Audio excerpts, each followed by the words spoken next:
تو وہ اس لیے کہ جج صاحب کو بھی اچھی طرح سے یہ پتا ہے کہ اگر وہ حکم دے بھی دیں گے تو جیلر کے کان پر تو جوں تک نہیں رینگنی، اور وہ جیلر کا ظاہر ہے کچھ بگاڑ بھی نہیں سکتے ہیں، کیونکہ اب آپ کو پتا ہے نا کہ پھر اسی جیلر نے اسی ہائی کورٹ کا 1 سال پہلے دیا گیا جو فیصلہ تھا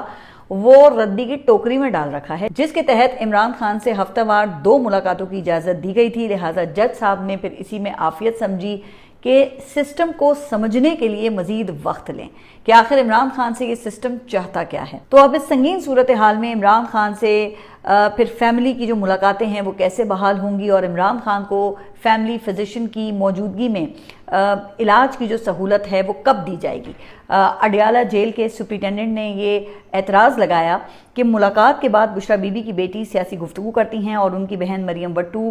وہ ٹویٹس کرتی ہیں، لہٰذا ملاقات کی اجازت وہ نہیں دی جا سکتی۔ اچھا، پھر انٹرسٹنگ صورتحال اس وقت پیدا ہوئی جب جیل سپرنٹینڈنٹ کے اس جواب پر عدالت میں پاکستان تحریک انصاف کے وکیل، ایڈوکیٹ جنرل اور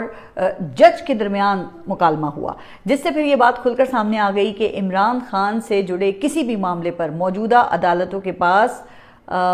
آزادانہ فیصلہ کرنے کا کتنا اختیار ہے۔ اچھا، ہوا یہ کہ جیلر کے جواب پر بشرا بی بی کی بیٹی کے جو وکیل ہیں سلمان اکرم راجہ، انہوں نے یہ اعتراض اٹھایا کہ مریم وٹو تو بیرون ملک رہتی ہیں اور وہ کبھی اڈیالہ جیل گئی ہی نہیں ہیں، لہٰذا کسی تیسرے فرد کے ٹویٹس کی بنیاد پر بیٹی کو ملاقات سے کیسے روکا جا سکتا ہے، جس پر جج صاحب نے سرکاری وکیل کو یہ کہا کہ آپ ان سے اس سے متعلق بیان حلفی لے لیں۔ پھر دوسرے الفاظ میں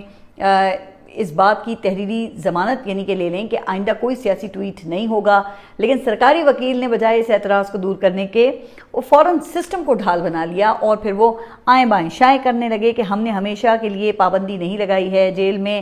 7200 قیدی ہیں، سب کی ملاقاتیں دیکھنی ہوتی ہیں جو کہ پریزن مینجمنٹ سسٹم کے تحت ہوتی ہیں، ہم نے پورا سسٹم دیکھنا ہوتا ہے، وغیرہ وغیرہ وغیرہ۔ تو اب اگر سرکاری وکیل کی اس رام لیلا کو اگر میں سادہ الفاظ میں بیان کروں تو پھر اس کا ایک ہی مطلب سمجھ میں آتا ہے، اور وہ یہ کہ عمران خان اور بشرا بی بی سے ملاقاتیں کروانا وہ سسٹم کا استحقاق ہے اور ہمارا کام وہ صرف سسٹم کو فالو کرنا ہے، اور یہی وجہ ہے کہ پھر جج صاحب نے بھی سسٹم کو فالو کرنا ہی مناسب سمجھا۔ لیکن جاتے جاتے تاریخی کلمات کہے، اب تاریخی اس لیے کہ نہ کہتے ہوئے بھی وہ سب کہہ گئے۔ جج صاحب نے یہ کہا کہ یہ تو بہت اچھا سسٹم ہے، ہم اس کے طریقہ کار کو سمجھنا چاہتے ہیں، ہمیں ایک دوسرے سے فیئر ہونا چاہیے، آپ جیل مینول کے مطابق ہی کام کریں اور ہم جلد بازی میں اس درخواست پر فیصلہ نہیں کریں گے، لہٰذا ہمیں ٹھیک طریقے سے پورے سسٹم کو سمجھ کر فیصلہ کرنے دیں، لیکن آپ کے لیے اس دوران جب ممکن ہو بشرا بی بی سے بیٹی کی ملاقات کروا دیں۔ لیکن دیکھیں اب یہاں پر ایک سوال تو اٹھتا ہے نا کہ اگر سرکاری وکیل کی جانب سے سسٹم کی دی گئی دلیل وہ اتنی وزنی اور قانونی